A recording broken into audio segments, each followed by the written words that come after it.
பழங்களை சாப்பிட்டுட்டு ஒரு 2 மணி நேரம் கழிச்சு 10 மணி கூட போய் தூங்கலாம். இப்படி இருக்கும்போது என்ன ஆகும்னா, காலையில சீக்கிரம் முழிப்பு வரும். இது சத்தியம். இது நீங்களே செக் பண்ணி பார்க்கலாம். நைட்டு லேட்டா சாப்பிட்டு தூங்கும்போது காலையில முழிப்பு வராது. ஏன்னா உள்ள போன உணவு வந்து நம்மள மந்த புத்தி ஆக்கிடுது. இந்த புத்தி வேலை செய்ய விடாது. அப்ப நம்மளுக்கு காலையில முழிப்பு சீக்கிரம் வரமாட்டேங்குது. இதுவும் ஒரு காரணம். நைட்டு வந்து நாங்க நிறைய பேருக்கு இதை கொடுத்துருக்கோம். நிறைய ரிசல்ட் வந்திருக்கு. நைட்டு வெறும் பழங்கள் சாப்பிடும்போது, சார் முன்ன மாதிரி எனக்கு தூக்கம் வர மாட்டேங்குது, காலையில சீக்கிரம் முழிச்சிடுறேன் அப்படின்றாங்க. சாமி அது நல்லதுன்றேன். நைட்டு வந்து இப்போ 3 மணிக்கு மேல முழிப்பு வந்தா நல்லதுங்க.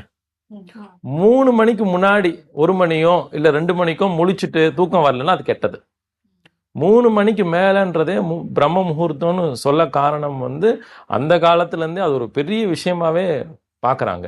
ஏன்னா 3 மணிக்கு என்பது நம்மளுக்கு உண்மையிலேயே வெளிச்சம் வரக்கூடிய நேரம். ஆனால் வெளிச்சம் கண்ணுக்கு தெரியாது. பிரம்ம முகூர்த்தம் நம்மளுடைய மைண்டு நல்ல வேலை செய்கிற நேரம். காஸ்மிக் எனர்ஜி ரிசீவ் பண்ண வேண்டிய டைம் அது. ஸோ அந்த நேரம் முழிக்கிற எல்லாருக்குமே ரொம்ப நல்லது. உடம்பும் நல்லா இருக்கும், அதே மாதிரி உயிரும் நல்லா இருக்கும்.